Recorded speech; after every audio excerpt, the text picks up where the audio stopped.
helped build Superstar Dundee to most of the wrestling world. But some of you people out there know me as Sir William when I used to manage Lord Steven Regal. So I would like you all to tune into this live interview and see how the career of the Superstar is going now. I am with Memphis Wrestling Legend, former AWA Tag Team Champion, and former WCW agent and manager of William Regal, Superstar Bill Dundee, also known as Sir William. And to start this career interview off, do you want to tell us a little bit about your childhood? Well, I was born, I'm not really Australian. I was born in Scotland. I lived there till I was 16, and my mother and father and whole family emigrated to Australia, so I just went with them. So when I started wrestling, they said it was from Australia, but I had a kilt. I was before Piper with a kilt, but he said, "Why are you wearing a kilt? You're Australian." I said, "No, I'm not. I'm Scottish. I was born in Scotland." Well, anyway, when they say it on TV every Saturday morning from Australia, another guy came with me, George Barnes, we come over here as a tag team, so we was the Australians. So when he left and went home, I was just a single Australian, I guess. So they just made me Australian. I said, well, hell, I'll just run with it. So here I am, Australian, but I'm actually a Scotsman. And you were trained in Australia, from what I understand. What was the training like in those days, and did they smarten you up before you started the training? Well, I started off in judo as a kid, and you've done martial arts, you know what it is. I mean, you know what's real and what's a work, or however you want to look at it. But it was a lot more, how could I say to you? I mean, we believed it was real, and we were convincing the people it was real, so we wrestled a lot more and did a lot more. None of the silly high-flying stuff. They're not saying it's silly, and I'm not saying they're not good athletes, what they do, but it has nothing to do with wrestling. How did you end up meeting Jim Barnett? Barnett came to Australia with Championship Wrestling, Georgia Championship Wrestling, but he just called it World Championship Wrestling when he ended up in Australia, and he was the promoter. And I was a little guy trying to get in the wrestling business, so he would book you on TV and book you all around to put his big boys over and make them look more like monsters. So I started off doing favors for Barnett, for jobs for Jim Barnett and his crew in Championship Wrestling, Mark Lewin, Spiros Arian, Mario Milano, all them big old boys. So that's how I got technically into the wrestling business, but that's how I got to work for Barnett in Australia. How was Mark Lewin with you? Mark liked me. I liked Mark. I got along good with him. I mean, and he was the booker for years over there. So, and he was always very smart. I thought he was. I mean, just watching what he did and how he did it, and what a baby face. So, big old boy could sell, and he did, and he got over like a steamship. And so, it was good. And like I said, I got along good with him. So that's all that matters. How popular was wrestling in Australia at that time? Unbelievable. They were like movie stars walking there. It was like Memphis Wrestling. I thought Channel 9 wrestling in Australia was people, making a big deal of wrestlers. But when I came to Memphis, whoo, mercy. But it was over like Rover in Australia, back when Barnett did the mid-60s. Did you ever work with Bruiser Brody in Australia when he was over there? No, I don't think the size difference would be. I was never around Bruiser much at all. I mean, I've been around him at one or two shows. We've been on same shows, but I never was in the ring with him. No, Lawler worked with him a couple of times in Memphis, but I guess you would think, why would I beat that little guy? Now, Red Bastien was a booker in Australia. Oh, hell of a guy. Yeah. Why is it that everyone talks about the Bishop? They always talk about that he called his genitals the Bishop. Oh, yeah. I never really quite got into that either. Yeah. But yes, I think it was a joke in some things, but unless you really were in on what they were talking about, it was. And I wasn't far enough up the ladder to know that part. Oh, I a little job boy. I never got to hang around with them big boys on their day off. So you found he was a good booker? Oh, a good booker, good guy. Very nice fella. Who would have been the biggest star of the Australia territory at that time? Well, Mark Lewin, because he had to book the language, so you know how you are. If you're the booker, you push yourself, and if you got the pencil, you read. And a lot of people say that just for bookers' egos, but the truth of the matter is a lot of wrestlers aren't trustworthy to be champion, and if you invest time in promoting them and they leave you high and dry or they no-show. And that has happened 2 or 3 times, yeah. Now, let me take that back on that thing. Mark Lewin was over like Rover as the booker and big thing, but Spiros Arene was a Greek, and a lot of Greeks in Australia. So he would, people, all the Greeks supported him. Mario Milano was Italian, so all the Italians supported Mario. So them three people like Mark Lewin, Spiros Arene, and Mario Milano were, and Red Bastien was in on that foursome. So and he was just American, when I say just American, but he didn't have no other, Greek or Italian blood in him. He was just, as I said, he was American, which he was, and a hell of a worker. And why did Barnett end up selling the territory? He sold it to a guy named Tony Coloni. I really don't know. Like, again, my pay scale was never that. I mean, he just said he was selling out, and Tony Coloni was taking over. He sounded more like a gangster than he did a wrestling promoter. Hey, that's Tony Coloni, or that name.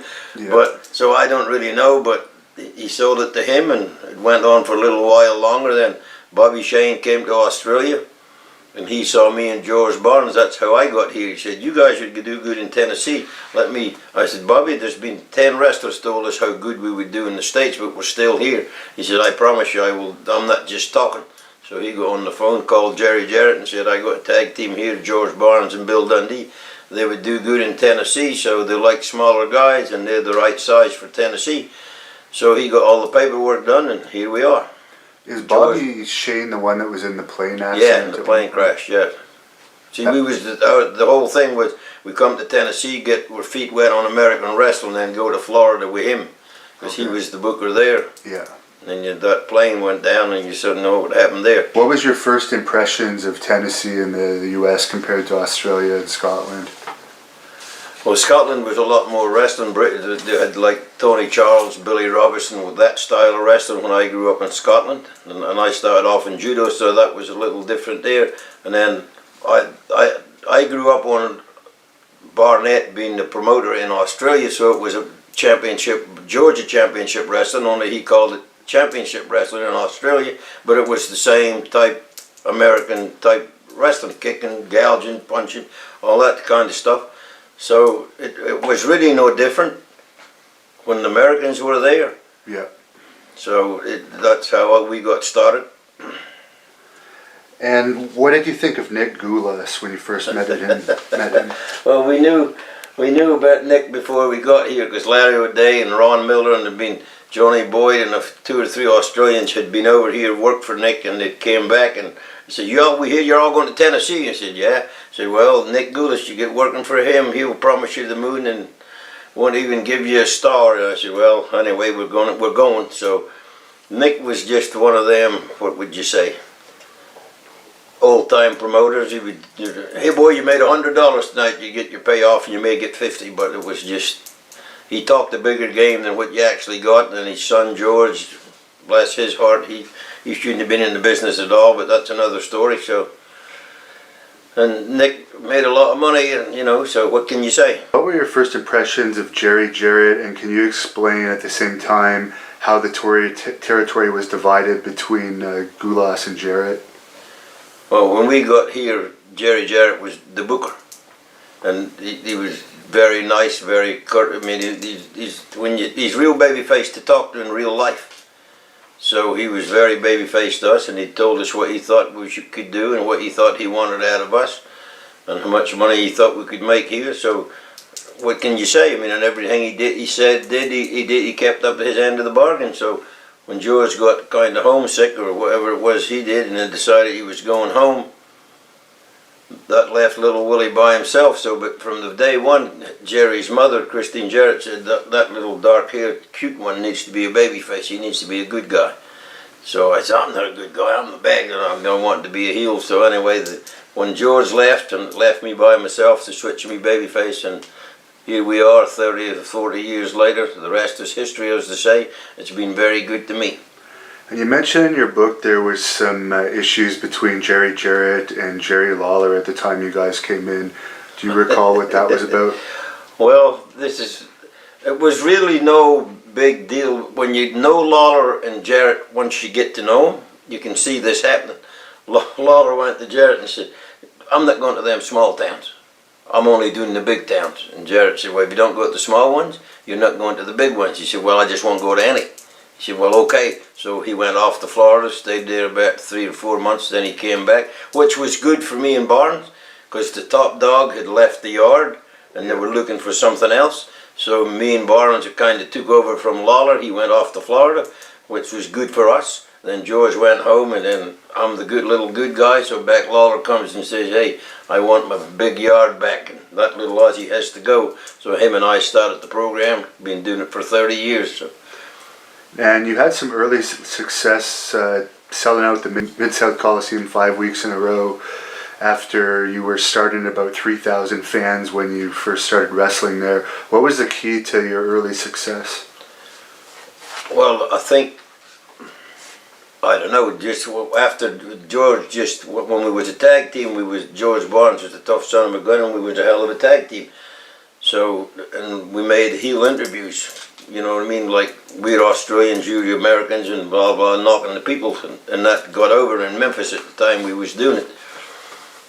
So then when they switched me babyface, if you're over as a heel, you're automatically over as a babyface, so that, I think, helped there. Now, when your partner decided to go back to Australia, how did you feel at the time, and were you concerned about your position with the company? Well, not really, because Jerry Jarrett had, I mean, it wasn't like he just up and left in the night. He told people, you know, like they knew for a month he was going, so we all had this to sink into our head, there'll be no George 4 weeks from now. So then he got on the plane, went home. So Jerry had in his head what he wanted to do with me, and that was make me the good guy, and that's what he did, and here we are. What are your memories of working with David Schultz? Dr. D, oh God. I got along good with him. I mean, he was a big, rough, tough, hard-to-bluff guy, and he what you saw is what you got. But we had good matches, and people bought a ticket to see us, and that's all that matters. I mean, if you're drawing people, the promoter loves you. You know how it is. It's just how it is.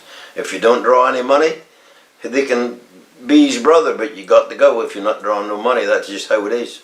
What was your reaction when you saw the 2020 incident with Dave? When he slapped the guy? Yeah.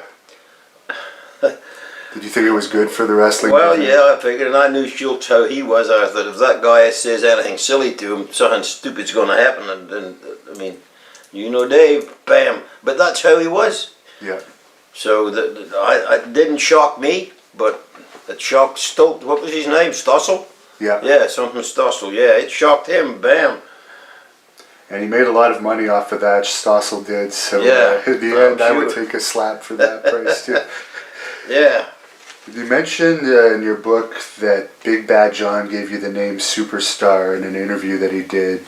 Yeah. How did you like the name, and did you ever have any heat with Superstar Billy Graham over? No, and I've worked with him and been on tag with, yeah. But if Superstar Graham came in, I never, when we first started early on, yeah. I just said Bill Dundee, and he said Superstar Billy Graham. So I never did nothing to kind of, what would you say, piss him off or do. Yeah. So I was just Bill Dundee, because we worked Memphis together. Right. Hey, Superstar Billy Graham, Bill Dundee. Didn't bother me. Now when he went away, we added back to Superstar. So he's done a bunch of interviews with us in the past, and I guess he only did a few shots in Memphis. He wouldn't do the whole tour. No, he never did the thing. He just came to Memphis mainly. How was he as a draw in Memphis? He did good. Now, Big Bad John was actually stabbed to death, right? Do you know any details about that? Like why he was killed? No, I know the character of the man, so I mean, I could see him getting into a fight with a guy. I mean, big old boy, and you know, and he wasn't as tough as he looked. There's some big guys that are tough, and some big guys are just big, and John was just big. And there's probably more big guys that are just big. In my experience as a bouncer, it's the little guys you gotta worry about. Right, there you go. So I mean, So I mean, him getting stabbed. I mean, I could understand him making an interview to a guy or talking to the guy, blah blah blah, and then something goes wrong, he gets stabbed. But I got along good with him. And back to the Superstar thing, he was always a heel here. And in 1976 was the bicentennial year. Right. Red, white, and blue. So Jerry Jarrett pulled him over, and me and him over, and he says, I got a hell of an idea. Big Bad John, we're going to name you the Bicentennial Baby. You're reborn on the 70, you know, the 76. So you're going to go from the bad guy to the good guy, and you're going to wear a red, white, and blue outfit, which he did. And then he said, we're going to team you up with Dundee. He'll do the selling, you'll do the comebacks, blah, blah, blah, blah. So when we were out on the team, he said, so he went out and he had the hat on, the top hat and all the stuff. He said, well, if I'm going to be the Bicentennial Baby, this kid right here is going to be the superstar from now on. So it's a superstar and the Bicentennial Baby, Big Bad John, and that's how it started. Interesting. Now, you were Southern Tag Team Champions with Rocky Johnson, who's now in the WWE Hall of Fame, and he's probably better known as the father of The Rock. Any thoughts on your tag teaming with him and how he was as a person? Oh, he was very good, very nice person to me. Rocky was a good guy. I mean, well, have you been around Dwayne Johnson? He's just the same. No, but we have interviewed Rocky. Yeah, well, Rocky, you know how he is. He's like that. That's just how he is. I mean, you know. And I got along good with him, and his wife Ada got along with my first wife Beverly, and they would come to our house, and Dwayne and little guy and Jamie Dundee, little bitty fellas, he'd go wrestle, but we could never get them to wrestle when they were little. You know how your dads are, age. Yeah. But they were smarter than we were. They never did nothing. They're just, I'm not wrestling him. Okay, they're this big. Yeah. But yeah, so the whole family was very good to me. And then the Maivas, Peter Maiva, you know who he is? You've heard of him? Chief, yeah. Ooh, mercy, that's the same family. Yeah. Bad boy right there, tough, ooh, mercy. What's an example of his toughness? Because I've heard a few things about him, but I wasn't sure how much of it is true. It was usually surrounded by race when the High Chief would get into his barroom fights, wouldn't it? Well, yeah, let me do the thing. Yeah, he would fight you now, and could, and very strong. Yeah. Well, look how thick he was. I mean, he was unbelievable. Yeah, and he had all and those back tattoos. in them days, it was just, there was no guns, there was really no, I mean, you just got into a fight and that was it. Yeah. So, and you know, Peter was a tough boy. And just while we're on the subject of Rocky Johnson, your wife mentioned to me earlier that your daughter actually babysat The Rock. Yeah. So yeah, they all grew up, like my son and my daughter and The Rock all kind of was at the same age growing up. And then we'll go back to your past in a minute, but just to skip ahead, when Rocky first came to Memphis, could you tell us any memories of him when he was starting out in the business? The Rock, when he started off as Flex Cabana, Yes. Not his dad, not Rocky. Yeah, I know it's confusing because he had numerous names before he became The Rock. But yeah, he was a big, good-looking kid and he could work. But Rocky, his dad didn't want the Johnson name rubbing off and say, well, he just got over it because he's dad. Yeah. He wanted him to make it on his own. Well, you can't get more far away. Flex Cabana, Rocky Johnson, you'd never tie them together. Yeah. But when you saw him work or do the thing, that started, you know, Rocky did a lot of the things that, The Rock did a lot of things that his dad, Rocky did, drop kick and all them things. So there was a similarity on the working. How was he attitude-wise? Oh, very good. And he still is. His attitude on life is good. Now, you can't get as far as you can without that, really. Right. So you would think, well, why would he have anything to bitch about now? He's the highest paid movie star in the world, never mind wrestling. But you have to get there, and you only get there if somebody helps you, and your personality will better be going with it, or you're not going. You know how it is. You've been around this business. I mean, promoter make or break you. Yeah, because the promoter has to want to push you to get that push, and if he hadn't been given that wrestling push, he never would have been a movie star because that came out of wrestling. Right. So that was the same thing, little different scale. But Jerry Jarrett and me, when he called the meeting with all the boys, he said, I know how some of you looking at Bill, he's only 5'7", 210 pounds, but this is who I'm going with, and if you don't like it, but nobody seemed to not like it, so everybody made money.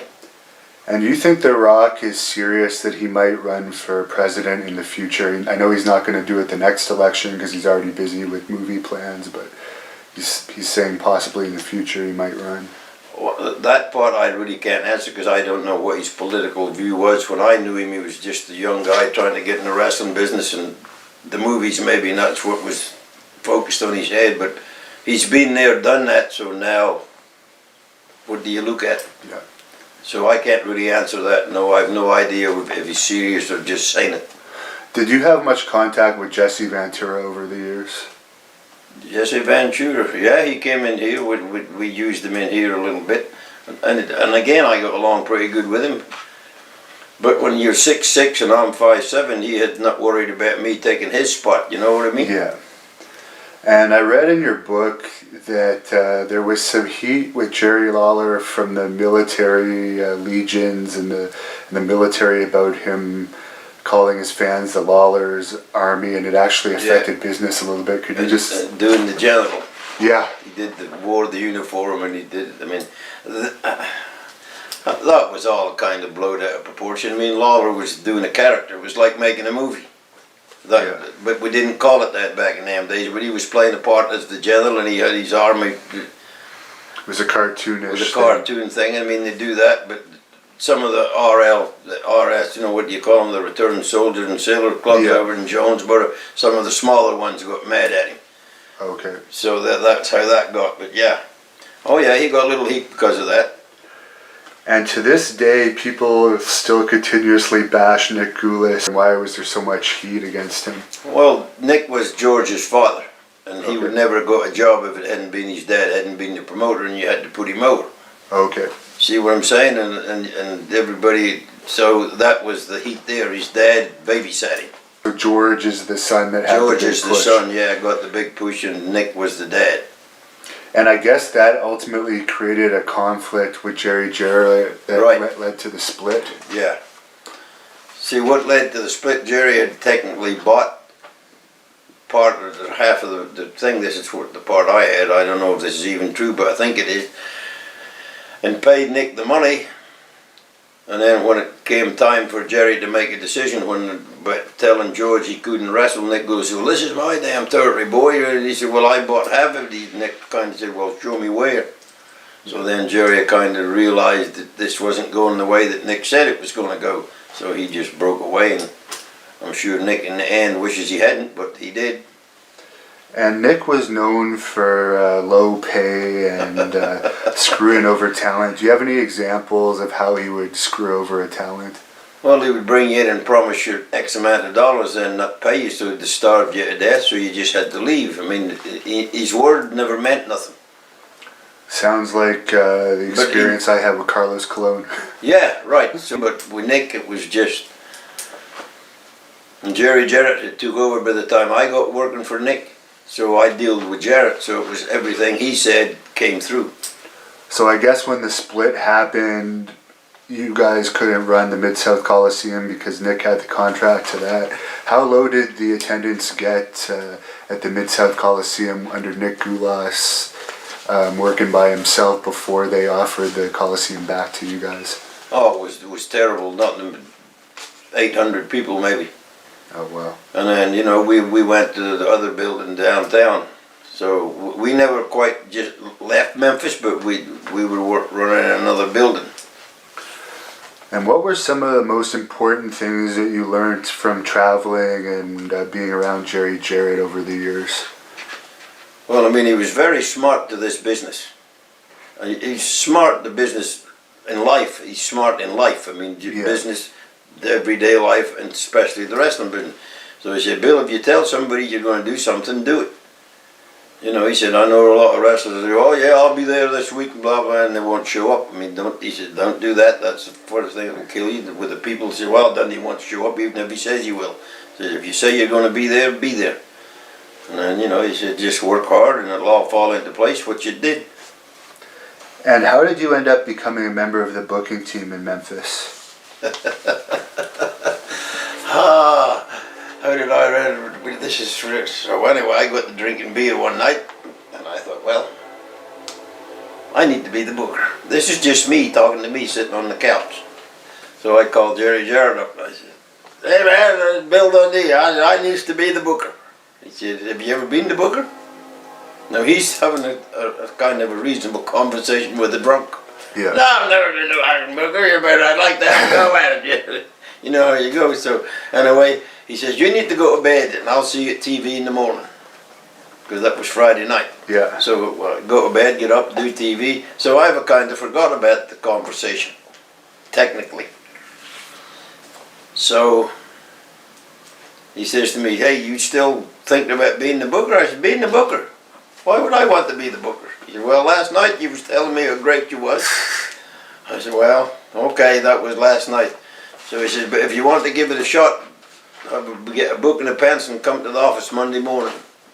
So I went up there and he said, "No, no, do the thing." Because I had no idea what went into running a territory or booking or doing the thing. Yeah. So he says, "Just sit in that chair and just watch what goes on and listen to the conversations on the phone with the boys or whoever else calls and see what you think." So that's how it all started. With all the booking you've done over the years for an independent promoter that might be watching this, what are some of the basic advice you would give to a booker? Well, you got to get a crew to trust you. That's the main thing. Get 6 guys or half of that, whatever, but they have to trust you because their life's on the line as well as yours. When I went to Louisiana and got Ricky and Robert and Terry Taylor, Buddy Landale, Dutch Mantell, and Bill Dundee all that go to Louisiana, that was a whole world away from where we'd been. We'd all been in Tennessee forever. Yeah. So we were going off to work for Bill Watts, a guy we didn't really know, but they were trusting me. So that's the thing that anybody out there, if you're trying to get a crew together, handpick your crew and make sure they trust you and don't lie to them. So you would have something like 6 to 8 core guys and Right. you would gain their trust and kind of book the territory around those Right. core guys. And the other guys come and go, yeah. Now, what was working with the Honky Tonk Man like, and could you talk about the infamous Two for Low concession stand brawl? He was in on that as the Honky Tonk Man, wasn't he? This was before the jumpsuit era, but anyway, yeah. He was, what was he, the Blonde Bomber at that time? Yeah, the Blonde Bombers, him and Larry Latham were the Blonde Bombers. One became the Moondog and he became the Honky Tonk Man, but back then they were the Blonde Bombers and they were a rough, tough team, hard to bluff, and that just happened, the concession stand brawl. It wasn't laid out, that blah blah. It just we got over. They jumped over there, and me and Lawler followed them. Where once you get there, and you get face to face, you got to fight. So we was in the concession stand by this time. So I think he threw a can of orange juice at his cousin. I don't know if he meant to hit him with it or not, but he tried awful hard. And if Wayne hadn't ducked, that would have, it hit the wall. Big thing of orange juice fly out of the ring, and then they got fighting, and then Jerry Jarrett comes, tries to break it up, and then we ripped his clothes off, and all the things that happened. So, and that was just a thing that happened. Right. That was never laid out, whatever, blah blah blah. You couldn't lay it out. It's just one of them ad-lib things. I see. And it sold out the whole territory. Did Honky Tonk Man ever talk to you before he kind of adapted elements of your hairstyle and what you'd wear right now? No, I believe Vince just told him, grow your hair longer and make it black like Dundee's or Elvis, whatever way you want to look at it. See, and again, you couldn't just say it was Bill Dundee because Elvis had done it before I did it. I mean, Right. That's where I saw it. Yeah. So I, did that sideboards and the whole thing. So, well, all the honky tonkers said, "Well, I'm not doing you. I'm doing Elvis just like you did." So, I mean, what could you say? And what is the long-time heat with the Honky Tonk Man and Jerry Lawler all about? That again, I really can't answer it. But they're cousins, real cousins. I mean, they're family, and you know how that goes. So, I really have no idea, and I don't. See, people think me and Lawler don't like one another, but that's not true. And I think their heat is as much work-wise as it is real. Right. So, like me and Lawler, I mean, we don't hang around together because it's bad for business. But so I think him and the Honky Tonk may be a little on that level too. But again, I don't really know. So, and if there's real heat, I have no idea. Do you think Jerry would ever induct Honky Tonk Man in the Hall of Fame if Honky Tonk Man ever gets inducted? If he gets it that far, yeah. Get his cousin Jerry Lawler to induct him. Yeah, I really don't know about that either. Working with Terry Taylor, what was that like? I thought Terry Taylor was the best babyface in the business at the time we did it. He was very quiet, meek and mild type guy, and but he could wrestle and he could work, and he good looking guy, and he was a hell of a babyface. Sell, and that's what it's all about. Ricky Morton, another one. And you know, you can only get as much heat as they let you, and they would let you. Now, in later years, he worked in the office for WCW and WWE, and a lot of wrestlers talk negatively about him these days. Do you think that's because he was just in an office position, or do you think he really had attitude issues with some guys? You may end up getting a little bit of both, but I worked in Ted Turner's office too, and the people that run it weren't wrestling people. Bill Shaw and the other kid that did it. So you could be the best brains in the wrestling business, but if they didn't like it, it never was done. Yeah. So you had to go through them to get whatever you wanted done, and sometimes you just got tired of going butting heads with them. Yeah. I think he still is a trainer or something to this day for WWE. And what was your experiences like working with Dusty Rhodes when he came through here? Big Dust. Now I like Dusty. I mean, I like Virgil. I mean, he was funny. Then he could work. He could talk. And when we were in here, most of the time he worked with Lawler. Yeah. That basically, or if they worked with Bill Dundee, it was to get them ready for Lawler. Yeah. And I didn't mind doing 30 years of that for Lawler because we all ate. Yeah. So they would, I'd wrestle them first, maybe they'd beat me, then they'd go on to Lawler. People, oh, Lawler will kill him, sell out. That's what we was all hoping for, more money. So I had no problem with Big Dusty. When I went to work at WCW, he was the head honcho. Eric Bischoff was supposed to be, but that's another kettle of fish. We'll get into that in a little bit. There's a story in your book that I'm sure hurt Dusty's egos a bit. You said that you were recognized in the Carolinas by a truck driver. Oh yeah, that was funny too. This is the first time I've ever heard him say this, and I've heard Dusty say everything. We go in there and the guy's, so what's the story? He's shaking hands with me, and you can cut the cuss word out, right? If I say a cuss word, did you think? I bleep it. Yeah, so we're sitting there, so the guy talking to Big Bill Dundee, and then I said, you know my buddy here? And he went, the guy looked at me and said, no, I'm afraid I don't. And the dream went, I'm the American Dream. Dusty Rhodes. He said, what do? Live in a cave? You ain't got a TV? And he went on with a whole interview like that to the guy. Yeah. I said, he just didn't recognize you. He said, everybody recognizes me, or worse to that effect. It was funny, and Dusty made it funny. But the guy, he knew me, and he didn't know Big Dust. In the Carolinas, for God's sake. Now, you mentioned Dusty's real name was Virgil, and that reminded me of a story Sid told me. And it seems a little odd to be true, but Sid told me the WWE Virgil, the Black Virgil, came through Memphis, and I guess Sid's version of the story is he sucked his own dick in the dressing room or something, and he said Jerry Jarrett fired him over it.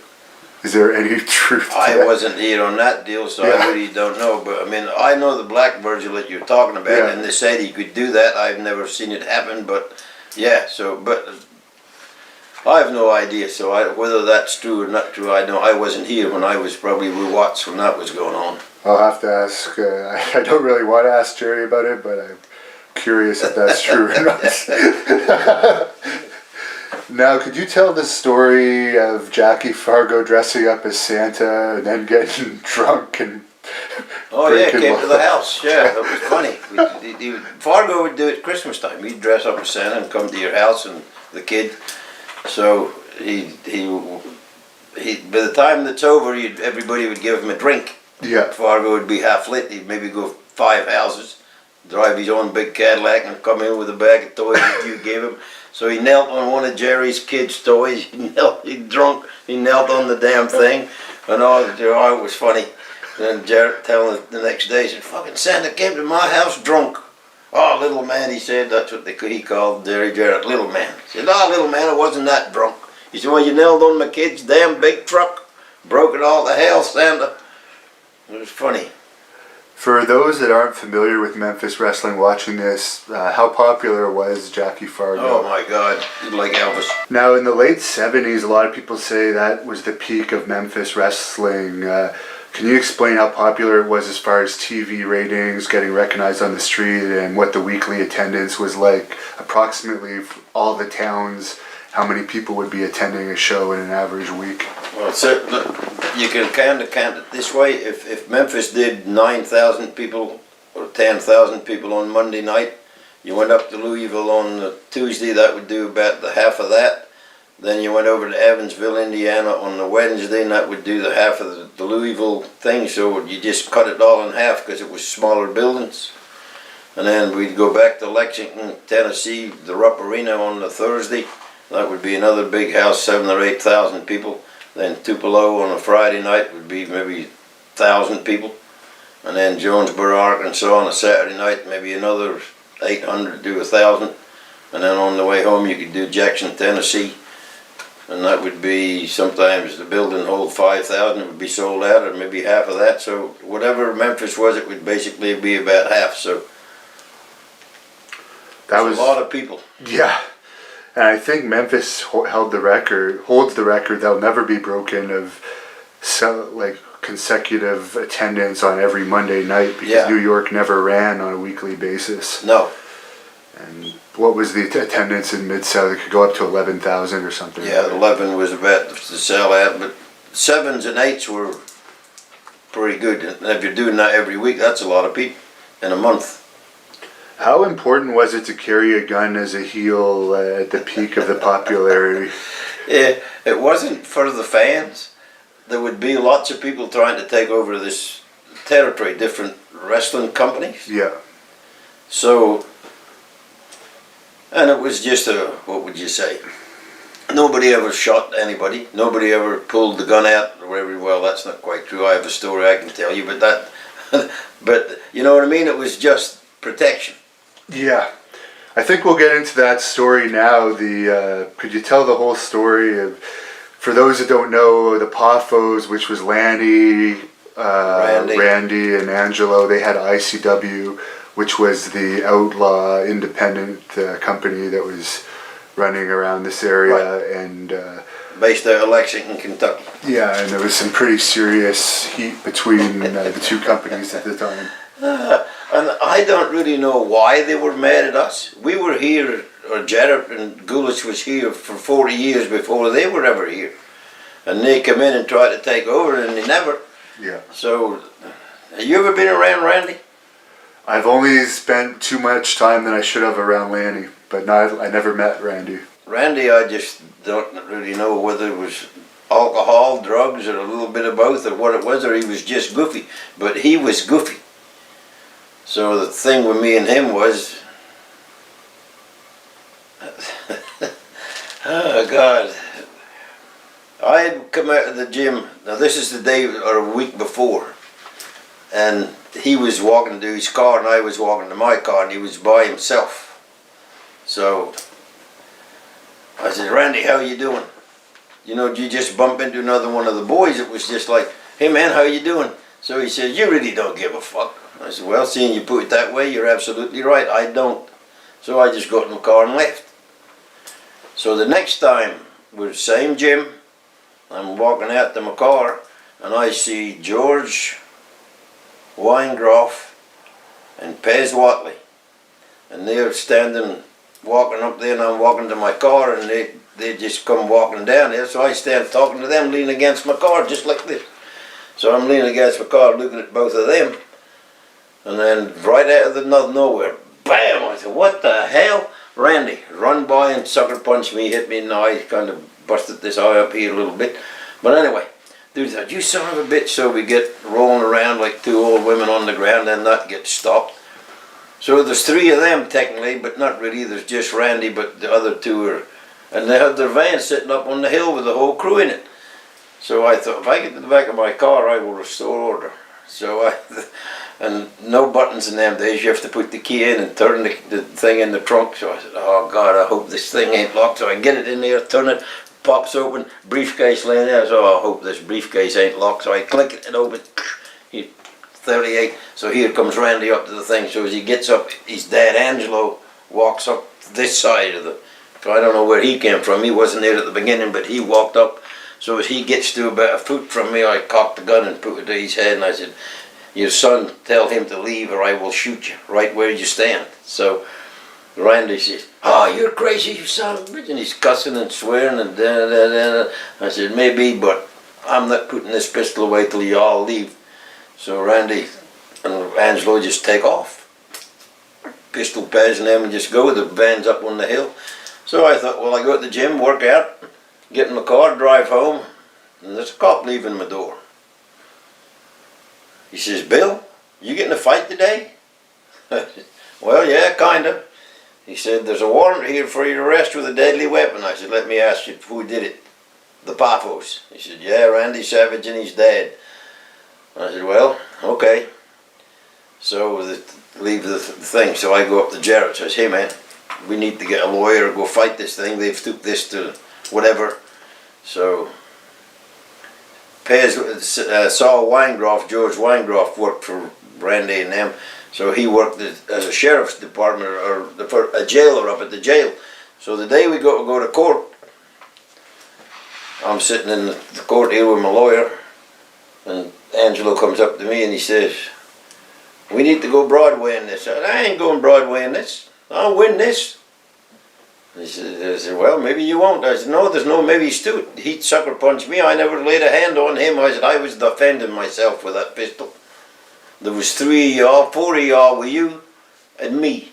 So look, look how little I am compared to all you, just." Yeah. So he said, "Well, we'll see." So the jailer guy, Saul Weingroff, comes up. He says, "Bill, we could get this all thrown out and nobody will have to do nothing, da. I said, "Oh, Saul, you know how they are." And he said, "Well, I know." I said, "I've known the Paphos a long time and I've known Angelo, Randy and things growing up." I said, "Well, that was them, but now they're grown men and Randy's goofy." So anyway, I called Jarrett back. No cell phones. I go find a phone in a corner. So I called. I said, "Hey man, they want to throw this thing out. What do you want to do?" He said, "Well, that's up to you." I said, "No, it's your territory, your thing." I said, where do you think this will go? If it hits the papers, we're carrying guns and shooting one another. You know how it will be." He said, "Well, if it don't bother you, just tell them to throw it out." So anyway, we go back to court and I saw Weingroff comes up. I said, "So, go tell the man that we're going to throw it out." He said, "Well, okay." So they call us up to Bill Dundee approached the bench. Randy Paphos approached the bench. We walk up with the lawyer, standing between it. So the guy says to me, "Bill Dundee, you want to drop the charges against Randy Paphos?" I said, "Yes, sir." Bam. "Randy Paphos, you dropped the charge against Bill Dundee?" He said, "Yes, sir." Bam. Thrown out. You can both leave. So that was all that came to. But they were the ones that started the fight and then went and had me arrested with a gun. And now, throughout the years, that whole story has changed. You were pistol whipped or something. Yeah, Randy told everybody that on that thing there. And I went and saw him about that too. And yeah, he said he took it off me and pistol whipped me with the thing. Yeah, right. The fucker run away. He was a mile away. And there was some other issues. Wasn't there some issue with Randy in a restaurant or something at one point? Yeah, that was the same week they arrested him for that. He was goofy. Yeah. He pulled a knife or something like that. Yeah, the guy did something. Yeah, he was goofy. And from what the rumors are, he was doing all sorts of stuff, I guess. Yeah. That may have played a role in his early death. Probably. What was your backstage fight with Tommy Rich all about? Oh, we were just drunk. Oh, okay. Yeah, just threw 2 punches at one another. Bam, bam. So, that wasn't really a fight. And there was a story in your book about the van when Tommy Rich brought the van, something about your ex-wife. Oh, my ex-wife, I had bought a van. He bought one just like they were exact custom van with the beds and the fridges and all that shit. You know what that was for? It was a hotel room on wheels. So we go drive up in mine and my wife comes out and she looks at this and says, "Well, this is a rolling whorehouse." And that's what my wife said to me. I said, "What do you mean by a rolling whorehouse?" She said, "You heard what I said, a rolling whorehouse on wheels." And then Tommy comes driving up on hedge and she went, "Oh God almighty, there's 2 of them, 2 rolling whorehouses." And I said, "Well, all right, Beverly." She put up with a lot of bullshit off of me, but it was fun. Yeah, you were saying in your book that the groupies were pretty much in every town. They were very aggressive in those days, I guess. Yeah, well, that was it was like Elvis. I mean, Yeah. when they first saw him, they all went crazy. Wrestlers was the same way. That TV was hot. I've heard, I forget who it was that said it now, but someone said that Tommy Rich had the most groupies he'd ever seen of any wrestler, and they'd literally be throwing their hotel room keys at him. Well, kind of like that. Was a lot of them like that. I mean, that was a different era. They don't do that no more. Yeah. But I can tell you this part. I mean, if anybody come around and checked all the ages, there's no telling. We would all been in jail probably. Who knows? And he probably wouldn't have gotten away with as much now that there's cell phones and social media. Because you could legitimately not be reached for days if you didn't want to and you're on the road. So you or somebody take a picture of it you didn't want out there. Yeah. And yeah, and they'd have to mail it to your wife. Now they can just post it for everyone. Right. I mean, yeah. So, I mean, but back then days it never seemed nobody bothered nobody that way. Can you tell the story of the altercation with Jerry Lee Lewis? Me and the Killer? Yeah. Well, you have to know Jerry Lee. So we did a benefit show at a nightclub together. There was not just me and him, but there was a lot of entertainers, and I had the thing. So he was sitting there doing the deal, and so I wanted the Killer to get up or somewhere, then I would do the thing, and he said, I ain't getting up for that phony fucking wrestler, and that's how he put it. I said, dude, the Killer would do it. So he said, tell that the phony fucking wrestler to shut up, words to that effect. So I went up and talked to him. I said, hey man, I don't insult you, so you don't need to be insulting me in front of all their fucking people. Well, all these bodyguards, 3 or 4 of them with him, and I said, they're not going to fucking help you before the fight starts, because you were the first fucker I'm knocking out. But when he got on the whiskey, he could be a little hard to handle too. But that was the only time, and I'd been out with him 2 or 3 times, but that, I don't know what was wrong with him that night. Now, do you believe that Ric Flair has had sex with 10,000 women? No. I'm not a Ric Flair fan, he's a liar. And I don't believe that he had sex with, there was another woman that recently came out. I don't know why her name isn't coming to me now. She was in the Flintstones movie, but yeah, I guess he had made a comment that he had had sex with the celebrity. Yeah, he had said, when somebody asked him about, have you ever been with a Hollywood star, and he said, yeah, what about, and he said the name. I remember seeing that too, and I can't think of her name either. Yeah. Yeah. And do you want to talk about where your heat with Ric Flair came from? I think it had something to do with you were supposed to wrestle him in Memphis, but the angle was changed. Well, I don't know if that was really the heat part. We just didn't like one another in real life type thing. I mean, Rick was he was different. And I don't think that angle, me not really working with him, bothered him any. We did a deal. See, when the champion comes to town, as you know, you put him over, you go Broadway to get a DQ. That's the only 3 things you can do. Yeah. And when he leaves, your territory usually goes on its ass. Yeah. Well, I had that bright idea. It was my job to keep it up. So I told Coco Ware, I said, Coco, how would you like to work with Ric Flair? He said, oh, the world champ? I said, yeah. He said, that'd be great. I said, well, I need an opponent for when he leaves, and that will be you. So we shot the angle for the Southern title holder always wrestled the world's champion that came in this territory. Well, I had the Southern belt, and I was up till Saturday morning. The next Monday would be Memphis. I was going to wrestle Flair. All the publicity was out for all that. And then Coco beat me on the last 10 minutes of the live show Saturday morning. Yeah. So that belt switched to Coco. The thing went, wow, Coco's now the champion. Coco will be wrestling Ric Flair Monday night. The floor mat, Coco Ware, Ric Flair. Boom. So Rick hasn't heard of that till now. Now he comes into Memphis Monday night. He gets in the cab, and the cab driver says, hey, Mr. Flair, I hope you beat Coco Ware. And Hogan thing. He said, who? He said, I've never heard of Coco Ware.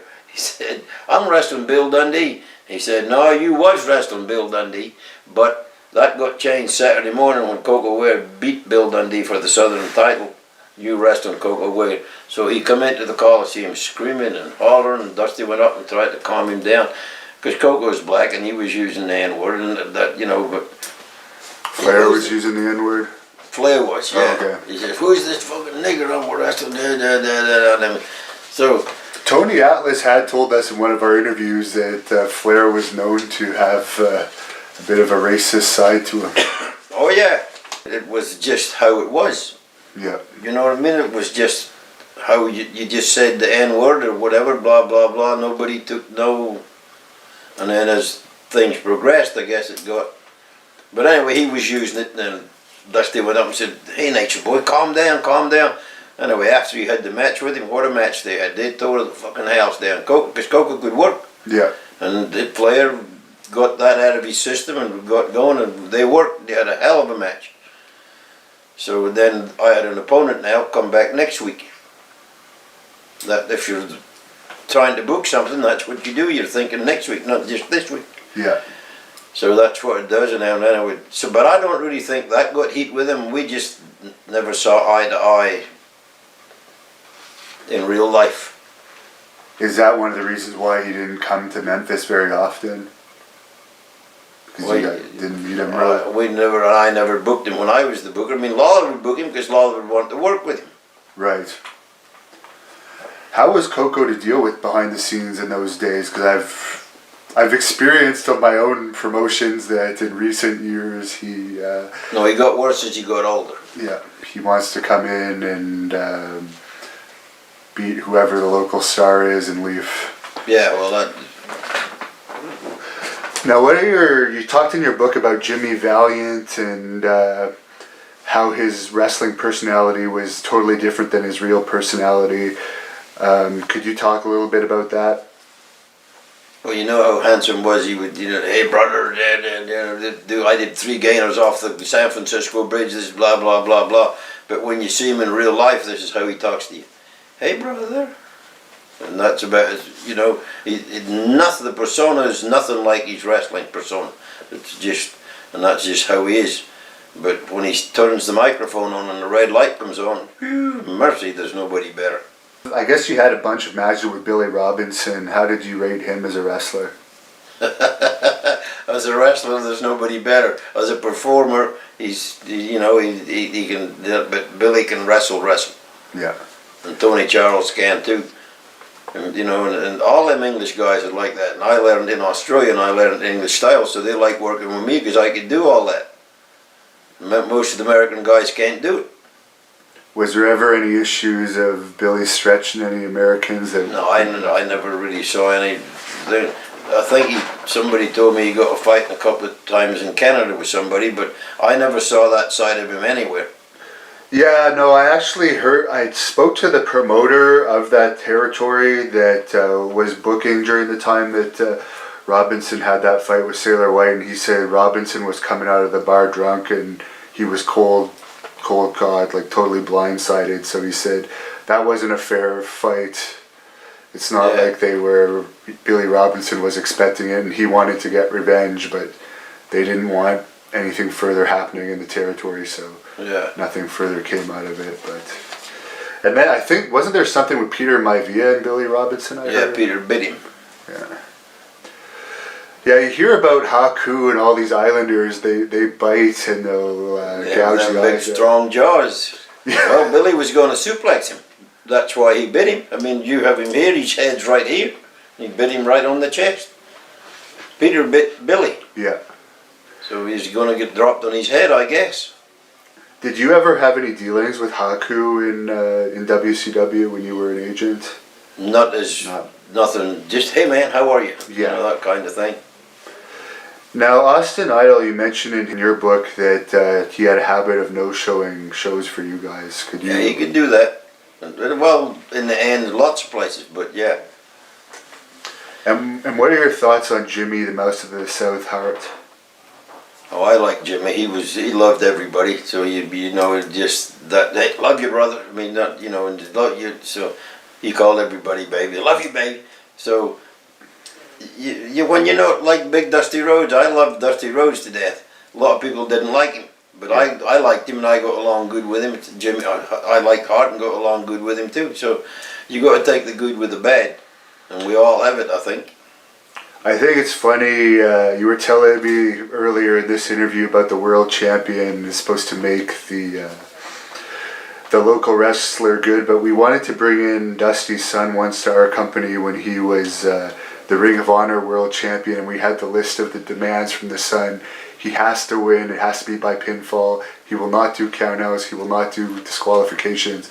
So I just think it's unfortunate the way that wrestling has changed now, where the stars don't want to help the smaller territories anymore.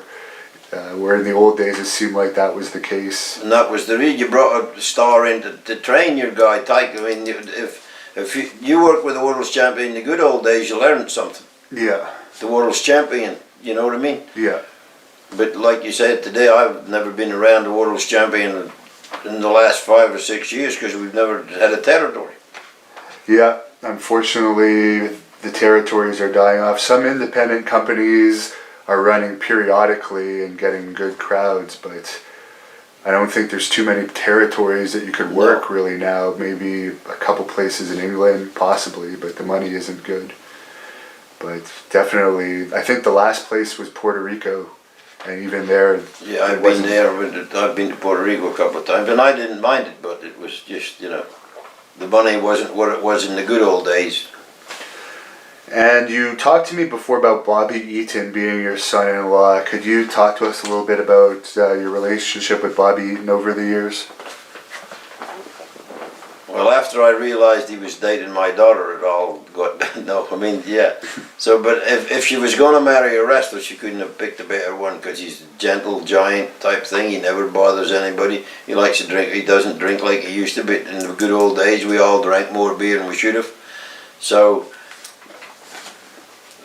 as far as a wrestler, he's one of the best. I don't mean at his craft, I mean as a person. Yeah. But at his craft too, he's very good, you know. So, and a real nice guy. And we've done a few interviews with Kevin Sullivan, who you've worked with. What are your thoughts on him? And again, I like Kevin. I got along with him, but I mean, we're both little bitty fellas for this business, you know. You know, when he went into the bodybuilding thing, he had a hell of a body, and I never cared much for his devil worship thing. Yeah. It seemed to work for him. He kind of got over with it. So, but I got along with him. And we're interviewing Dutch Mantel on Friday. Could you talk a little bit about Dutch? And... Oh, God. Another good, funny, entertaining individual. And what could you say about Dutch? I mean, he's been everywhere. Puerto Rico, all over America. Booked here, booked there. He's been bookers 2 or 3 different places. So, I mean, he has put his time in this business.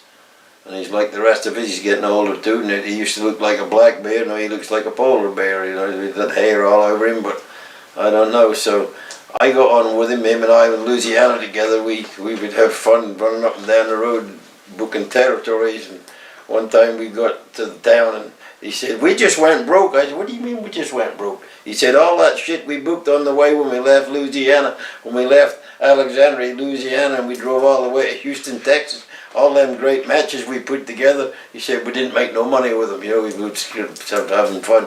Yeah. I said, "That must have been your booking." He just laughed. He just says, "No," but yeah, he would. I got along good with Dutch.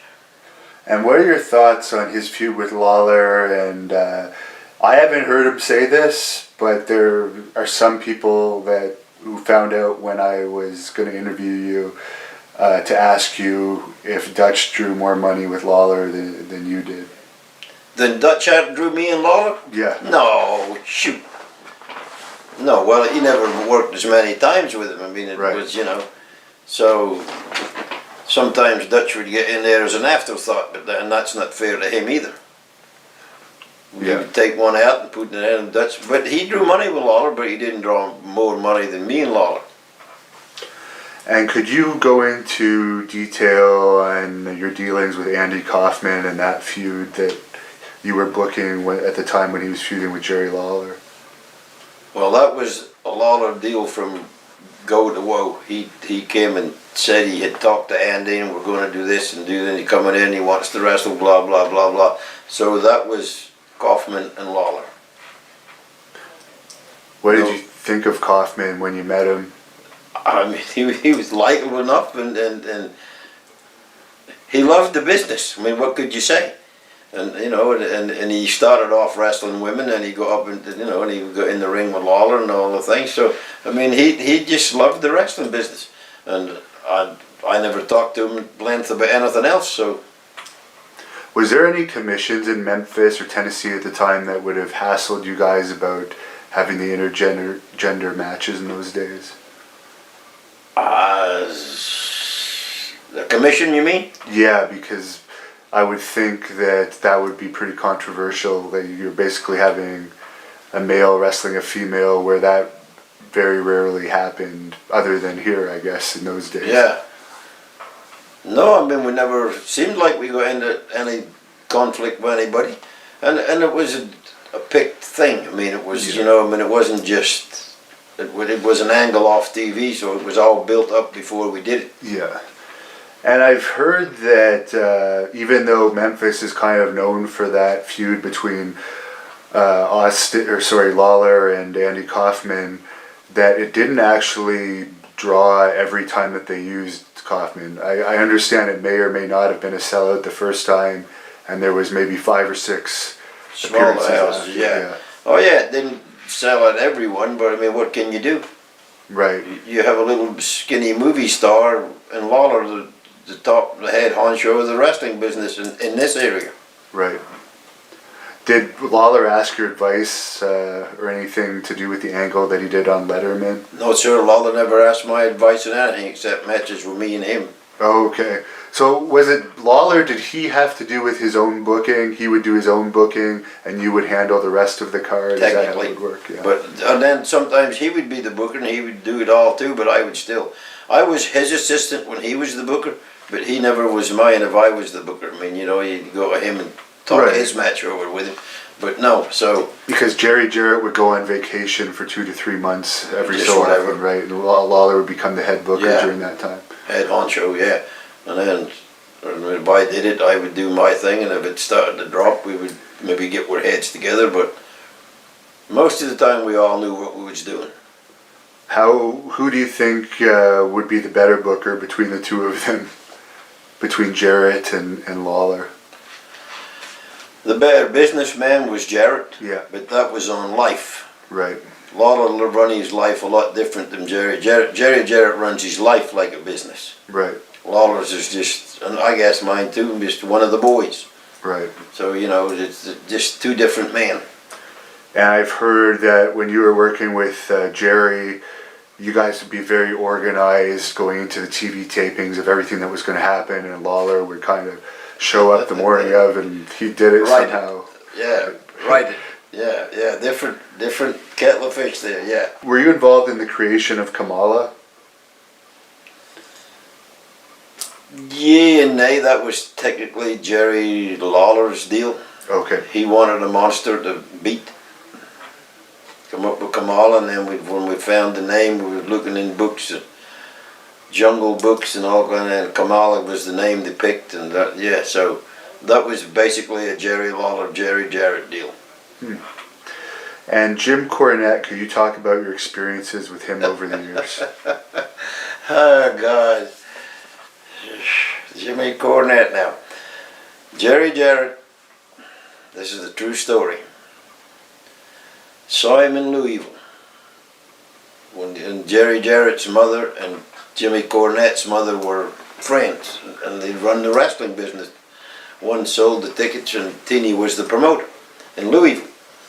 Well, Jerry was the thing too. So anyway, Cornette would come around to see his mom, and he was an obnoxious, snot-nosed brat. Yeah. So Jerry Jarrett says one day, in all seriousness, he said, I wonder if we could get him in the wrestling business, and maybe the fans would kill him. That's a little rough-handed. He said, oh, I can't stand that son of a bitch. He said, so anyway, as we went along, and then we put the Midnight Express together. We needed a manager, and so we went to say, hey, how about if we use Cornette? He said, well, you better go ask his mother, because if his mother says he can't do it, he can't do it. And I said, oh, he ain't like that. He said, well, go talk to her. So anyway, that was a kind of the image he had before he ever got in the wrestling business. Right. Mama's boy type thing. But anyway, she let him get in, and we put him with the Midnight Express, and the rest is history. And what do you think about his popularity now? Ever since the internet, I guess, has come out, he's had a resurgence. Well, he does all kinds of cussing and swearing, and it's... If we'd been on Memphis TV, we would have been off the air if he was doing the interviews he's doing now. But that seems to be what the people want. The more you cuss, the more they seem like they like him. Well, I hope that's not true with this interview, but our fans are a little more historic fans. And Adrian Street, he's one of my favorites. Mine too. Can you talk about him? Oh, I loved Adrian Street. I brought him here from Canada. When I was the booker, I called him up and asked him to come down here, and he then brought him in here. And Street, you can't say nothing bad about Street to me. And Miss Linda, and he knows how to get heat, and he can wrestle. Yeah. I mean, wrestle.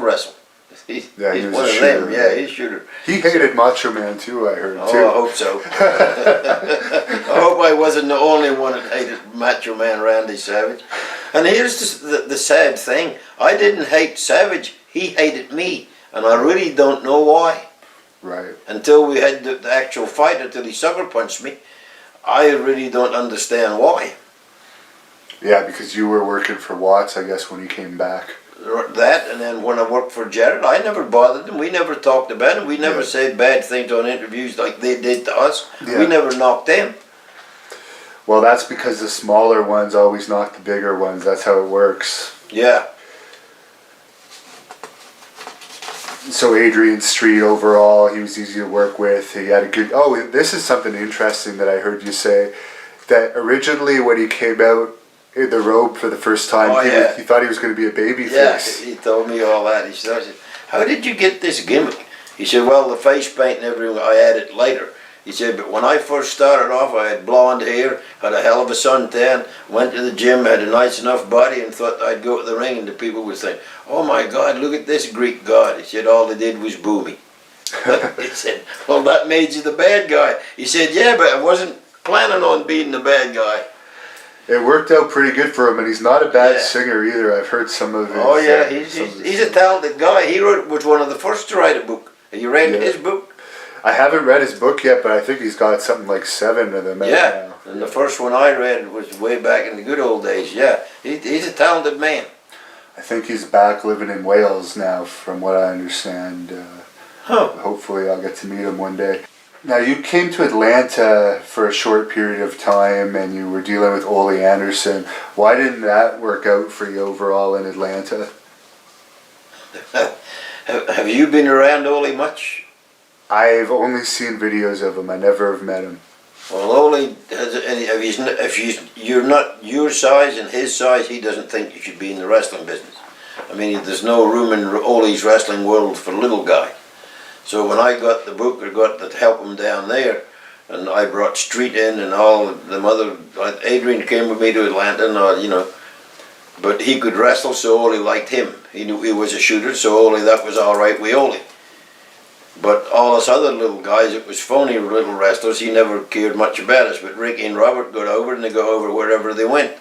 But Ole wouldn't give him the go-ahead type thing. I mean, so he closed down that part of the territory. So we just came back to Memphis, and that was the end of that. Oh, so what happened? He opened up some new towns, or you were supposed to take over certain towns? Yeah, well, kind of like that. He was doing Atlanta and doing the spot show type thing. We were doing the smaller ones and just off that same TV. But it wasn't really working, so. Was, I guess your only dealings with Junkyard Dog would have been in Mid-South, when you were in Mid-South? Yeah. Can you talk about the whole situation of how you were brought into Mid-South and the talent exchange that happened at that time? Yeah, we had, when we brought Ricky and Robert and the Midnight Express and Jimmy Cornette, they had never seen people like them. I mean, JYD was the top babyface. Before that, for 10 years or 15 years, was Bill Watts. And look at the size of them guys. And then Jim Duggan, Hacksaw Butch Reed. So they were all monsters. Right. So I bring in a crew of little bitty fellas. I mean, compared to them, itty bitty fellas. Ricky Morton, for God's sake. Yeah. Taking the place of JYD, big black dude, kick ass, little white dude, blonde hair, sell his ass off. Two different kettles of fish, but it worked. And how did you like dealing with Bill Watts? Because he was known for being definitely, there was no question he was the boss. Yes, he was. But I mean, again, I liked him because I can be a little Bill Wattish too, I guess. If you're really passionate about what you're doing and somebody's screwing up, it doesn't matter what you say to him as long as you get it at, hey, you know, and Bill was like that too. And I'm kind of like that. But he was 6'2" or whatever, 300 pounds, and I'm 5'7", 210. The guys look at you a little different, I guess, but it still means the same thing. I'm still the booker. What was the money like in those days in that territory? Unbelievable. When he come up here and looking for a crew and talking to Jerry Jarrett, I came into the office, so they were all sitting talking about it. So Bill says, well, my territory's on its backside, we got to do this, we got to do that, blah, blah, blah.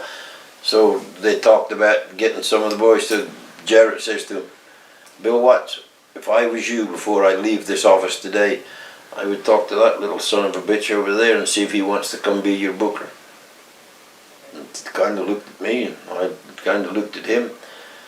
So he called everybody stud back in them days. So he comes over to me and he sits down kind of like where we are. And he looks at me, he says, hey stud, you think you'd like to go to Louisiana? I said, well, yeah. He said, be the booker, work in the office? Yeah. He said, no, this is 1983. He says, I will guarantee you don't have a week below $3,000. Every week, $3,000. 4 3s is 12 grand a month. You know, I mean, thing. So he said, yeah. He said, that'll be your worst week. 3 grand be the worst week. So what you gonna say? No. Yeah, even today that's good money. Even today, yeah. So this is 83, so what do you... So, that'd be like 5,000 yeah, a week. and I'm the boss, the pencil. Yeah, I'll be there. I'll have the crew put together tonight. So I went and talked to Ricky and Robert and all the guys, and off we go to Louisiana. So I don't really know how would you... When we walked into Houston, I think we all started off about Houston, Paul Bosch's town. They were all there, all the monsters, guys your size. And Ricky, Robert, me, Terry Taylor, Magnum TA was already there. So 6 guys, normal size type guys walk in. Yeah. This is the crew. And Grizzly Smith is the assistant booker. You know how big Grizzly is. Yeah. And Jake, that's his son, Jake Roberts. So. Yeah. And I'm friends with Sam, his other son. Oh yeah, Sam. I like Sam. He's a good guy. Yeah.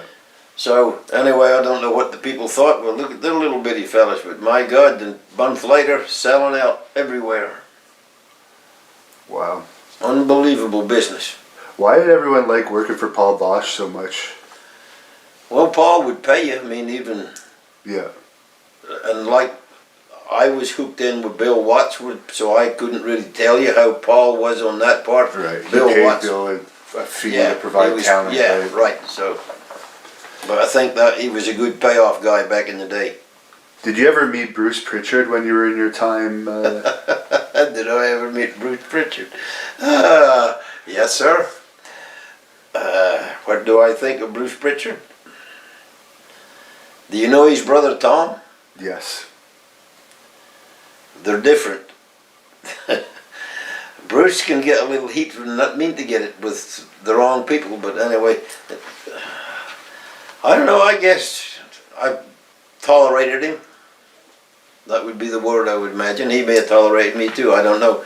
But he wasn't near as smart as he thought he was. Right. That's just my opinion. Maybe I'm not as smart as I thought I was, but I have a lot of books that I can prove to you how much money it drew.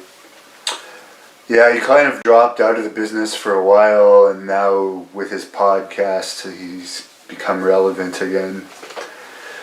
See, that's another thing about them podcast thing. I mean, anybody can get one Yeah. and make yourself technically anything you want. Yeah. We don't know the guy sitting there talking if he was ever in the wrestling business, never mind what he drew. Right. I mean, I can show you on black and white and the money that I drew for Watts and here and everything else, because I still have all them books that I worked for Bill Watts with what it drew. There's definitely more than a few stories I've heard from Bruce's podcast that I've talked to credible people that can say they didn't happen the way Bruce says it, but that's his podcast, I guess. Right. Whatever makes him money. Yeah. And what was the deal with Jerry Lawler attempting to possibly break away in 1983 and form his own company? What was that situation over? More points for Lawler from Jarrett. And I guess Jerry had told him no, so he said, well, the hell with you. I'll just open it. And if he had let him do it, Lawler would have went out of business. Yeah. Because he wasn't a businessman, Jerry. He wasn't going to put in 24 hours a day, 7 days a week. And Jerry Jarrett would do that if that's what he needed to do to kick your ass, and like Nick Goulas or whoever else. Yeah. The Pafos, the Savages, that's what he did. Yeah. Lawler wouldn't have done that. It's not in him. He's not built that way. I can only imagine, because I don't promote 7 days a week, how much work promoting 7 days a week is and making sure all the towns are successful. But I know you guys had local promoters probably in most of the towns that you put some of the trust in. Well, kind of like that, but the TV has to be you. And we made Yeah. the TV in Memphis on a Saturday morning, an hour and a half for Memphis. But we made a 42-minute TV out of that. Right. So out of that hour and a half, we took the 42 minutes that we wanted and we put it on a bicycle and we sent it all around the other towns, and they put their own ads in and their own, you know how it works, you're in that business. Yeah. So that's what we did there. So we actually just made the one TV, Memphis Television, Saturday morning, hour and a half, but we got the 42-minute tape out of it for the rest of the territory. So whatever was happening in Memphis the next week, it was coming to your town. And your territory was actually one of the few territories that were paid for your TV shows, isn't that right? Yeah, they got paid for it, yeah. Yeah, because most promoters were putting it up free, or they had to actually pay to be on the station. Well, it started that way here too, but then as it got going, Jarrett got making, like I said, he was a businessman. He sat at his table thinking, what can I do? Is it true that kind of heat that Lawler had with Jerry was over Jerry's house when he saw the size of his new house? I don't really know the heat of what it was, but I mean, it's enormous. It's unfucking believable. I mean, it just, you know, and back when he built it, he's moved. It's still there. You can drive by and see it. 17,000 square feet. That's a pretty big house. Yeah. Unreal. I heard there was a ballroom in it. There's a ballroom in it. No, it's a hell of a house, and he built it himself. I mean, he designed it and built it. He's a very intelligent guy. So I'm sure he's in construction, isn't he? Huh? He's involved in construction. He was involved in the thing, but he wasn't when he built that house. Okay. But yeah. And could you tell the story of you forgot Tommy Rogers on the side of the road once when he was going for a pee? Oh yeah, we took off and left him. We were coming through Fairdale, Louisiana, Jerry Lee Lewis's hometown. So they're all smoking dope. I mean, I'm driving, but I wasn't smoking. I never smoked dope, never smoked cigarettes, but you get high anyway. I don't give a fuck who you are. If you're in the car and they're smoking pot, you're as goofy as they are. You don't have to. You don't have to nail it. You're just as goofy. So anyway, I'm sitting behind the wheel. Tommy Rogers, I got to pee, so we get out. And Tommy Rich got out with him. And was it Rich or Bobby Fulton? I think it was. What was that? Was Bobby Fulton? Okay. So the two of them got out. Yeah. And Bobby got in and slammed the door, and I thought they both got in and slammed the door. So I just took off. And we're looking in the mirror, and I said, "What the fuck's Tommy Rogers?" Looking at the empty seat. I said, "Damn, we left him." So here he comes, he's just walking up the road, he just had his shirt on, he's just walking. He said, well, I figured you'd all miss me sometime. So he just kept walking up the middle of the road, pitch black, Fairday, Louisiana. I said, damn, you could have been killed, man. That's hilarious. What do you think the downfall was of Bill Watts' territory? Just the economy fell out in those states, or was there more to it than that? Well, in the end, it was, by the time, you mean after we'd had our run, or? Yeah, after you've had your run, because I know you were only going in there for a period of time, then coming back, I guess, right? Yeah, everybody can't book. Yeah. And when I left, he got a couple other guys from Tennessee to do it, and they just hot-shotted it. And I said, Bill, don't get two guys to follow me, because they'll try to do the same shit. They all learned it in Tennessee. Well, he didn't. He went on with it, and that was the end of that. So it kind of went downhill. And then talent was hard. You know, people were running out of talent. Yeah. I guess WWE was picking them Yeah, up. they were getting all the names, and we were getting what they didn't want. I've heard Jerry Jarrett say in recent years that he doesn't remember any heat between this territory and WWE during the expansion, but that could just be because he's on good terms with them now. Do you remember, was there any fear at all when they started promoting in this area? No, and Jarrett never really was scared of anybody. Right. On a promoting level. Yeah. If he had a kind of a same playing field. I mean, he was a smart dude in this business. And you know, I mean, and I didn't know nothing about Vince McMahon or how he was. I went up to his house one time, had lunch with him and his family, got on the plane, come home, and that was the last time I heard or saw him. Obviously never got the job, or I wouldn't be sitting here talking to you right now, would I? No. And the other thing, one of the reasons why I think you guys weren't affected too much by the WWE's expansion is you guys never really tried to expand beyond your territory, where it seemed like all these other companies tried to fight it by going into places like they weren't known. They shouldn't have been there, where the people weren't over, yeah. Crockett, probably, if they just stayed where they were popular, they could have probably held off too. I've heard you say that you consider Buddy Landel the real Nature Boy, and I've heard J.J. Dillon say it too. I've talked to him, and he's said how talented Buddy Landel was. Unbelievable. But I guess he just had personal demons. He was his own worst enemy. He was a better worker than Flair. If you've seen one of Ric Flair's matches, you've seen them all. Same bumps, upside down over the turnbuckle, running along the apron, slime him off the top. Once you've seen that, you've seen it, match is over. And you actually spent some time in Jim Crockett's promotion too at one point, didn't you? Yeah. Why didn't that work out into a long stay? I really don't know. I mean, I always just loved Memphis. Yeah. And I would usually just take a while away, or if Jarrett would call and say, hey man, you decide to come home? I'd, yeah. So once he said that, he was getting my job back and all, so, but I enjoyed Memphis, so. Was it Dusty that brought you into the Crockett's? Yeah. Yeah. I got along good with him. I mean, but you have to know how he is. Dusty's a one-guy booker. He books him. He doesn't care about the rest of them. He looks after Big Dust. Yeah. He's the main event, and he's looking after the main event. So and the rest of us fill in. And that's why you have assistant bookers, and you have guys helping you in office so they can do what you don't want to do. Yeah. So when I worked for Jarrett, or I never did it. I always wanted to be the guy having my finger on everything. So, but Big Dust had his way of doing things, and that was all right. He made a lot. And how did it come about that the Memphis territory took over World Class for a while, anyways? Jarrett made a deal with the Von Erich boys to go down and help him, and I don't know if he was buying it or I have no idea if there was any money changing hands or if he was just helping or what he was doing for a percentage of whatever.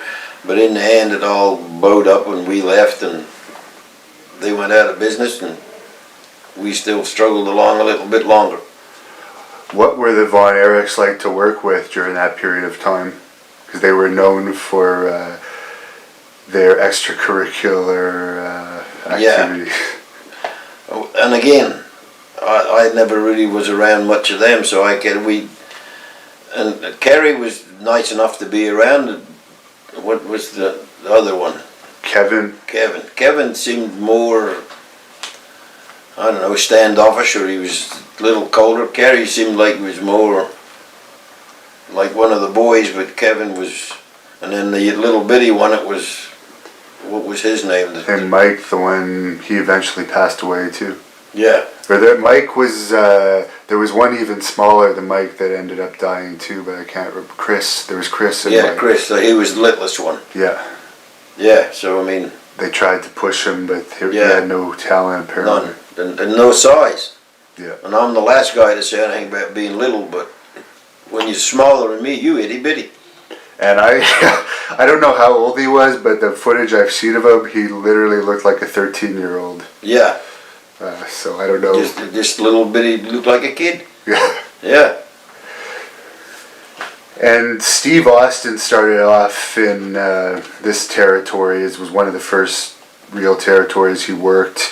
Did you have much contact with him in his early days? Yeah. Steve Williams. Yeah. Yeah. So, yeah, I was around him at the beginning of a lot. He still likes me. He says I should be in the Hall of Fame. Tell him, Steve, call up your buddy Vince McMahon. Call up Vince and tell him Dundee needs to be in the Hall of Fame. Well, he might actually see this because he's seen a few of our videos, and I actually talked to him earlier this year, and I was surprised that he watches our videos. So is there anything more you can tell us about Steve? Because I know you worked with him in WCW. Right, and what you see is what you get. Beer drinking, redneck. But that's another story. No, he was a kind of clumsy when he got in this business. You had to watch him when you first start working with him, but he got better, and he got, like the rest of us, learned what to do and what not to do. And I liked him, so I mean, I got along good with him. But what did you think of his manager at the time, Lady Blossom? I'm not sure what she was known in the Memphis territory. Was that Jeannie? Jeannie, yeah, I knew her. What did you think about them as a group? I mean, good. I mean, I liked Jeannie. I got along good with her, and I got along good with Steve. So that's the main thing. Did you see something in him at the time that you thought maybe this guy could become a star in the future? Well, he had a hell of a body, and you just give him a little guidance, and it can be. So he obviously did all right. So he learned something. And the Undertaker is someone that also started in this territory.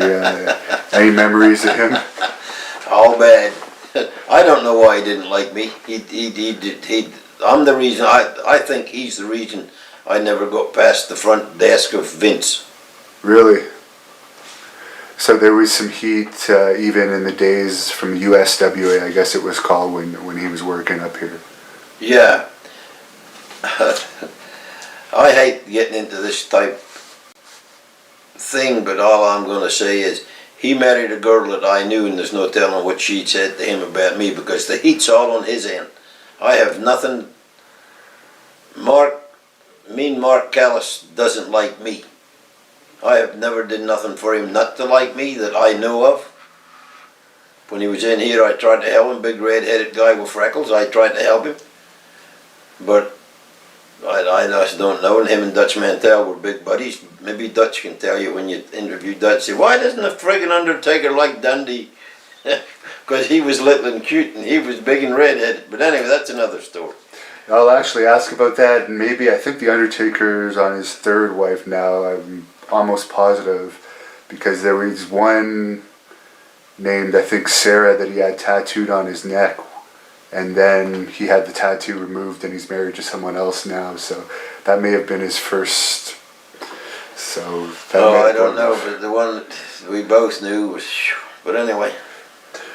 Why is it that a lot of wrestlers end up with the same women? Like Jeannie, who dated Austin there, also was married to Billy Jack Haynes and Chris Adams before. No telling. It had the Warrior's wife, also married Brian Pillman. Yeah, I have no idea where that comes from. And what do you think of Eric Embry as a booker and a wrestler? He had a pretty good run in, what's the one, Eric's place? World Class. World Class. He booked it for a while. We were booking both places, and he had a pretty fair run, but he hot-shotted it, so. And he could work. Was he one of the ones that took over Bill Watts' territory from you as a booker? No. No. Who was that? You don't remember? Yeah, and I don't want to get his niece passed on, so I don't Oh, want okay. to get into We won't even get into it then. It's easy to knock somebody down here to defend themselves, but Were you around when Kane worked this territory? I guess Glenn Jacobs is his real name. I think he was Unabomber or something. yeah, he started in here. And then Undertaker came in, we had them teamed up for a little while, just two guys, big old boys. So yeah, a lot of them started in here. And what brought you to WCW? You're probably, I know from me being from Canada, I remember you well from WCW, and probably our international fans remember you best from that time. I guess it probably was Bill Watts that brought you in. Yeah. He got the job as general manager, and he brought me in to, I don't know what he brought me in for, to be one of the bookers, I guess, because there was 4 or 5 of them. Greg Gagne, Mike Graham, me. Maybe Flair, or no, Flair wasn't back by that time. But he was sucked anyway. He never really got in no booking committee. I mean, No, I the heard. world's champion's different. Yeah, I heard he wasn't very responsible as a booker. No, or a person. I heard that from other people that were on the booking committees that he would just disappear when everyone was there for a meeting. He would just leave for periods of time. Or they were, I won't get into it because it's hearsay if I'm not talking to one of them, but I heard he didn't really want to be the booker. So what was the booking committee like in WCW? Was it working well at that time? Well, it seemed like Bill Watts was the honcho. Yeah. Greg Gagne, Mike Graham, that's 2 people who grew up in the wrestling business. Right. Bill Dundee. So there's 4 people that's been in the wrestling business, and then they had, that was the main booking committee then. So I thought it worked all right. But Bill Watts is going to make sure that it works all right. I mean, his neck is on the line, so. Now, one of the controversial things about Bill Watts' time as head of WCW was the push that Eric Watts got. What do you think about that whole push as a member of the booking committee? That was before me or after me. I wasn't there when they were pushing Eric. Okay. So I don't really know what that was. I think that was before me, when Bill first took the job. I know Eric ended up becoming a really good wrestler, so it's unfortunate that his best run was before he was ready, I guess. Before he was ready. Sometimes it happens that way. Any memories stand out to you as an agent from WCW? No, I just try to do my job and do whatever. I mean, it was all kind of laid out before you got there. I mean, from the booking committee or do whatever. So by the time you walked in the building, it was all just like a piece of paper like that. You knew what was happening. So this is this and this is that, and if you don't like it, go home type thing. So. Were you doing the house shows too? Going over the matches and observing them at the time. What would have been the job of an agent at a house show other than to make sure everyone's there on time, tell them the finishes, make sure the matches run according to times? You've just named it all. Yeah. And every agent didn't show up. I mean, there may just be 1 or 2 at the town. Okay. We all didn't show up. The 3 or 4 of us. So usually just 1 per town per night. How was the house show attendance in those days? No, it was fair. We was doing mainly around Atlanta, Georgia. Yeah, I actually read in Bill Watts' book where he speaks highly of you that he said that the company went from a huge loss to almost breaking even the year that he was running it, and he didn't really get a chance, like a huge amount of time. Yeah. Now, I told you about this on the phone. I was going to ask you because I got Vader's version of the story, and I have Sid's version of the story of the infamous incident with Arn Anderson in Europe, which I guess you were the agent for that tour. Unfortunately. All right, you want the true story? Has a guy that has no marbles in the race and was there. Yes. They got into bickering at one another in the bar like the boys do when they're drinking. And they said some nasty things to one another. Well, Arn Anderson, you're just Ric Flair's buddy, that's the only reason you get booked. Well, you're just a big steroid head, that's the only reason you get that kind of back and forth. So my room was right here and Orange was across the road from him, so I hear Sid Vicious yelling at Arn Anderson, you man, where are you, you son of a bitch? So Arn has come down trying to get in his door, and Sid hits him on the door opens and Sid hits him with the leg of a chair that Sid had been carrying. Arn falls in, and I think he may have landed on the bed because he comes out with the scissors in his hand. Sid took off up to his room and he was trying to get his key in the door, and Arn run up and stabbed him in the side. Boom, boom, boom. Oh my God. So I think my second wife was married to him then, so I said, oh my God, he's stabbing him. So what are you going to do? There's blood pouring out of his side there, and Sid's holding his side, so Sid goes outside and falls over. Oh my God, Arn, sure, trying to think the guy was the in-house security. Doug Dillinger? Yeah, Dillinger. So Dillinger comes down and says, where'd you go? I have no earthly idea. The guy, I think Sid hit Arn with a stick or something. Arn come back and stabbed Sid.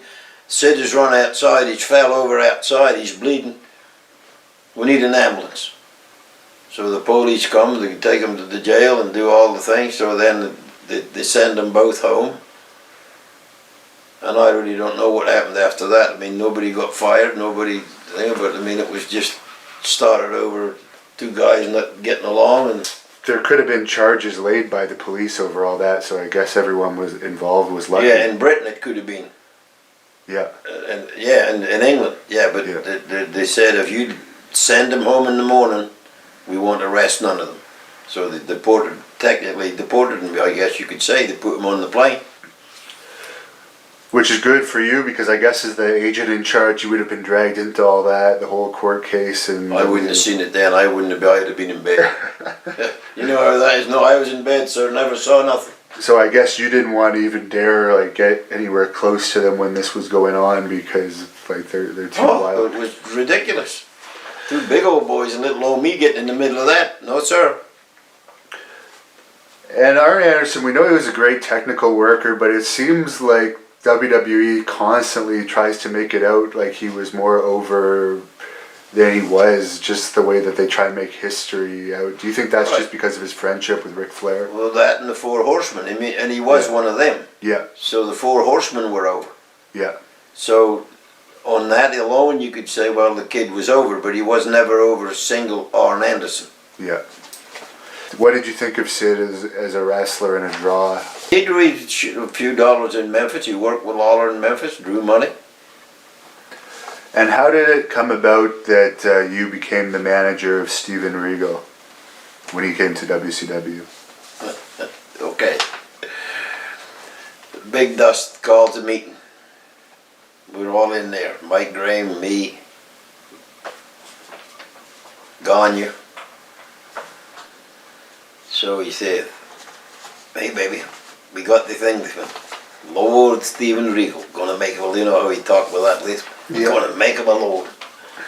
Oh, we are. He said, now we need a manager for him. He said, what about Larry Sabisco? I said, Larry Sabisco? What the hell does Sabisco have to do with an Englishman? He said, well, what do you suggest? I said, well, I'm a Scotsman. That's the country right next door to England, Big Dust. At least I know about England, can talk about the Lord and know all about lords and ladies and all that thing. So then he just said, never cracked a smile, nothing. He went just like this. He said, then, you manage it. Sat back and that was it. I said, me, okay, you want me to manage the Regal? Yeah, just told you that, didn't I? I said, well, yeah. He said, okay. You said Bisco would suck. I said, I never said that. I never said Bisco would suck at it. I just said he's American. He said, wouldn't know about the English. So, you know, Big Dusty. He said, well, you manage him. You're Sir William. Okay. So that's how it became. See how much thought it became? Yeah. That's how Big Dust was. Now, if that had been for him, There's been a lot of thought given to it, but, well, you manage him. Did you get extra pay as a talent? Oh yeah, you got extra pay, the talent. They come, you go down and see the accountant, and he figures it all out, and this is what you're getting for Sir William, this is what you're getting for booking, this is the, yeah, oh yeah, Turner looked after you. What were your initial thoughts of Regal when you met him? Oh, I liked him, and he could wrestle. Yeah. And he's a good, he never quite got the American style for a little while. We had to kind of work at it with him, but that's why Big Dust put me with him. And one of the reasons you got to kind of try to help him. Right. And he got it in the end, so he turned into a hell of a worker. And you were involved, I guess, in the feud he had with Sabisco. That hit a ratings record, I guess. Yeah. All-time ratings record for WCW. Why did they end up taking you out? Did that have to do with Bischoff coming in? Yeah, Eric Bischoff cleaned house. Just one more thing about Bill Watts before I ask you about Bischoff. Is it true, I've heard some people say that Bill Watts intentionally got himself fired because there was a clause in his contract Had to pay him. that they had to pay him, yeah. Now that's all hearsay. But I know Bill Watts and how he is with money. He never walked out on the kind of money they were paying him and got none. Right. So that probably was in there. So that's why, like, is it true that he actually was in a board meeting once and just walked to the balcony and Peed off it? Yeah. Yeah. He was trying to get fired. Well, that would be the only reason why a person would do something like that, because he wasn't a stupid individual. No. That would be a calculated move on his part. So Eric Bischoff coming in, what were your initial impressions of him? At the beginning, he was just in the office. So you never really thought much of him at all. He hauled the ring and put the ring up for Gagne. Right. So, I mean, that's what, in your mind, that's what he is, type thing. And then he wore a suit and a tie. And when Bill Watts left, he went over to Bill Shaw or whoever, one of them guys, kissed their ass and got Bill Watts' job. And the rest is history, as they say. And what do you think of his run? I guess there was a short period of time there where he had some success, but overall you can't really say it was a success because he was fired and the company went out of business. Oh, he shouldn't have got the job he got. But he talked to the right people, Bill Shaw and them other people that wore suits in the office. He got around them. And it seemed like Turner Broadcasting was run like that. If you wore a suit and a tie, you was somebody. And what were your thoughts on Jeff Jarrett when he started wrestling in Memphis? Well, I mean, he was a young kid. I mean, he was just starting out. I mean, he was the boss's son, and Jerry kind of made the same mistake that he said he wouldn't, but he did, like Nick Doulis did with George. Yeah. When you're the boss's son and you're not, well, look at the Gagnes. Greg Gagne wasn't over like his dad. And it has that stigma about it, the boss's son. Probably would have helped Greg a bit. I like Greg, but I wish if he had just gone to the gym. Yeah, right. Now, so other than that, was Jeff, he followed instructions when you were booking with him? Oh yeah, he had no problem with that, and he still doesn't. Were you gone from WCW when Hulk Hogan came in? Or were you still there at that point? No, I think I may have been there at the beginning. Okay. Because he brought Brutus the Barber with him too, didn't he? Yeah. What did you think about that? What did you think that'd be good for the company? Well, I mean, it couldn't really hurt it. He was a big star worldwide. Didn't matter what he was. I mean, he started off in Memphis, so I knew him when he started. Well, I don't really know if he actually did change or any of that. I mean, I'm the same as when I was 40 years ago. Well, yeah. I think I am. Yeah. And Hogan was the same way. I mean, he knows where he come from. He knows what he did. And yeah, he had made movies and he'd done a few other things. So, I mean, he never looked like he changed to me, but I don't know. I've heard you say that Flair didn't have the balls to speak up for himself when Hogan was beating him time and time again when he first came into WCW. Do you think that was a mistake on Flair's part? Obviously, I must think you do. Sure, I mean, if you know, and again, I don't know the situation of what they were all doing there, but I mean, let's face it, Ric Flair was the world champion when Hogan came in. Right. And people believe WCW World Champion was better than Vince's champion. Right. He was a real wrestler. And then you have the phony champion that they're calling, coming in night and beating you every night. Yeah. You know what I mean? That's how I saw it anyway. But he was getting a paycheck and a pretty big one, so. What was your official reason given for your release from WCW? Let me think now. I have the paper at home. I need to dig it up and hear it. What did it say? We had a 90-day clause in all the contracts. Right. So at the end of 90 days, they would redo your thing. So it just said on it, then it just said, Mr. Bill Dundee, at the end of this 90 days, we are not going to renew your contract. So at that time, you will be terminated. Blah, blah, blah. Signed, Eric Bischoff. Okay. So I'm going to guess it was after your run with WCW that you had the famous meeting at Vince's house? Yeah, I went up there to see him. He flew me up there and went to his big house. And the girl was just a teenager, and what's changed, and his wife was there and him, and we sat and talked. So we're sitting there, we've had lunch, so this is after lunch, and we've talked, and everybody's there, the kids were there, and they've gone away, Shane and the girl, whatever. So there's just the kind of me and Vince sitting there looking at one another across the table. So then he comes up with a $94,000 question. He says, is there anybody in my company that you don't get along with? Well, I was going to shoot Macho Man's dad with a .38, and I don't think the Undertaker likes me. And I said, I have no idea why I don't.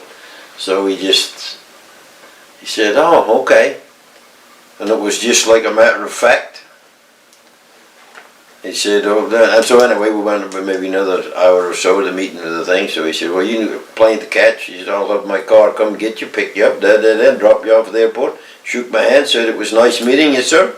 We'll be in touch. That was a lie, never heard from him. Either way, nothing.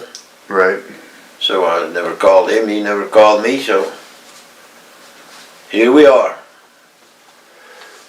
Now, back to Jeff Jarrett for a moment. There was a period of time where him and Jerry stopped talking. Do you know what that was over? No earthly idea, but I mean, I know Jeff and I know Jerry, and knowing them both, I could, you know,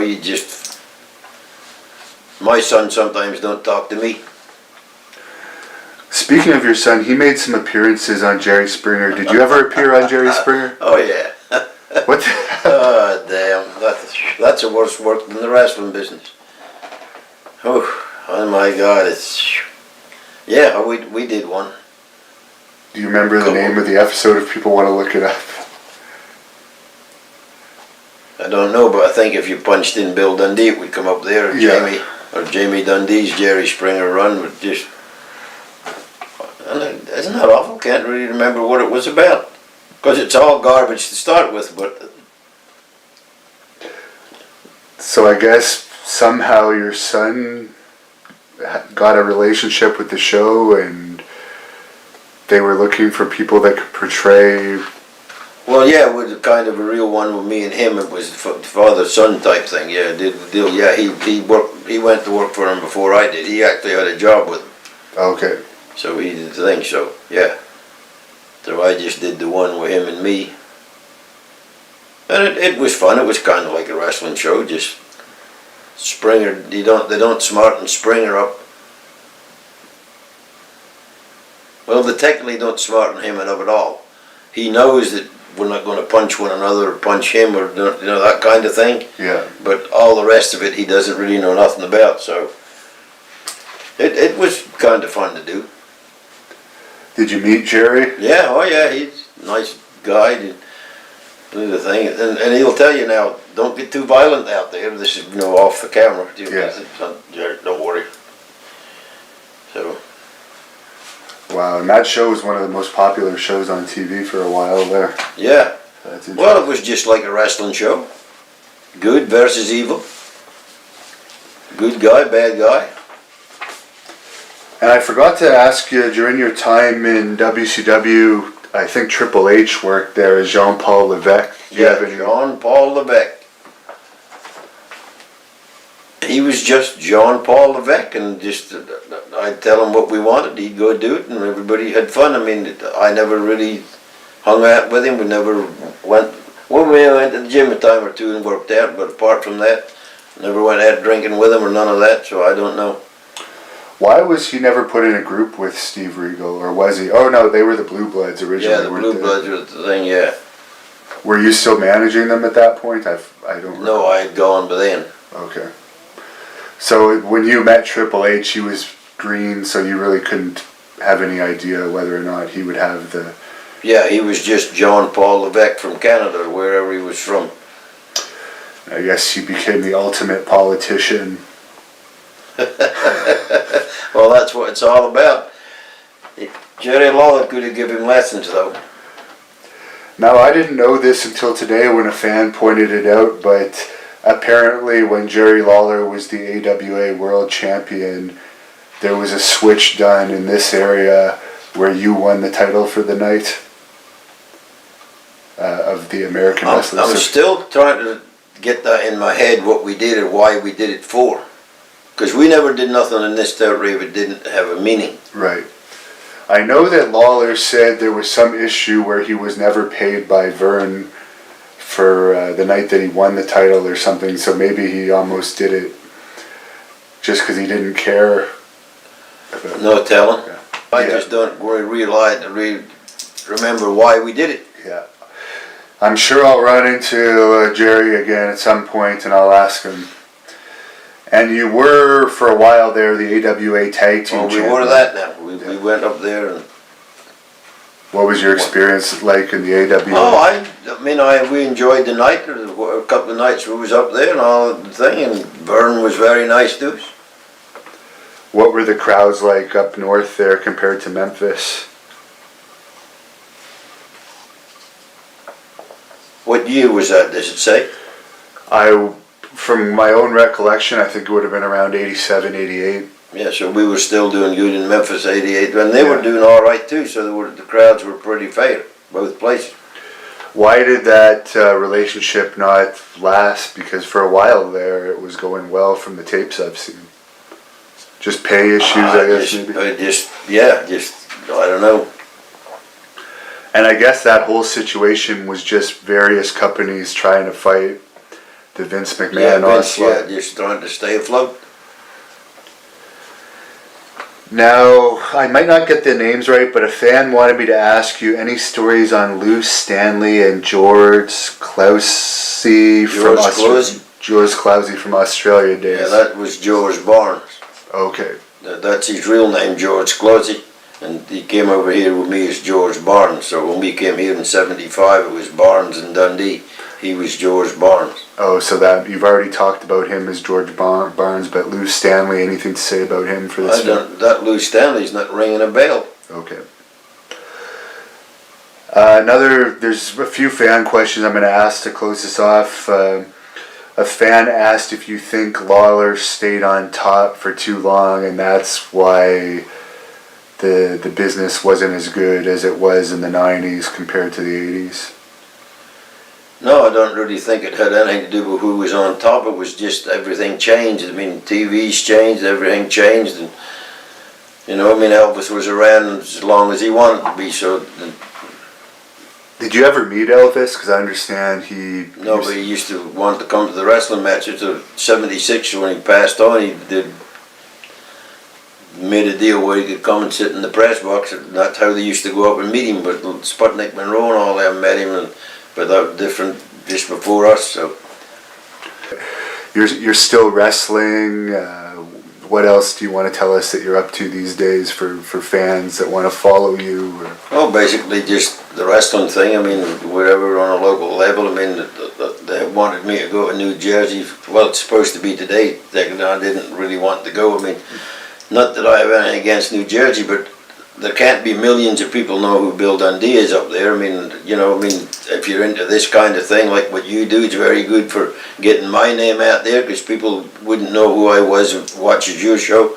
No, but so I just don't go much out of the South now. I mean, I started off in the South 40 years ago and still here, and it's been very good to me. And you are on Facebook. I know you're not the most technical guy, but it's under Bill Dundee. I think you have 2 Facebooks, possibly. Yeah, that, and then there's another one. What's the other one? If you don't want the same name as my book, if you don't want the answer, don't ask the question. That's one, so you can get on that. And that's on Amazon.com if people want to order that. I think that is, yeah. And it's a very entertaining book for anyone watching this. I read it in less than a week, and I thought it was great. A lot of these stories from this interview come from the book, but I just scratched the surface of the details of these stories. So if you read the book, it really goes into great detail of a lot of this. My email address is bdundee@888gmail.com. So if they want to get in touch with me that way, it's bdundee888gmail.com. And you're still wrestling, but from what I understand, I know all the fans want this. When it finally is time for you to hang it up, you're 75, I guess, and still going strong. I don't know how old Lawler is, but 68, I think. So you guys are hoping that maybe there'll be one last run of your... One last hurrah, Lawler. Look out. I'm taking you out before I quit.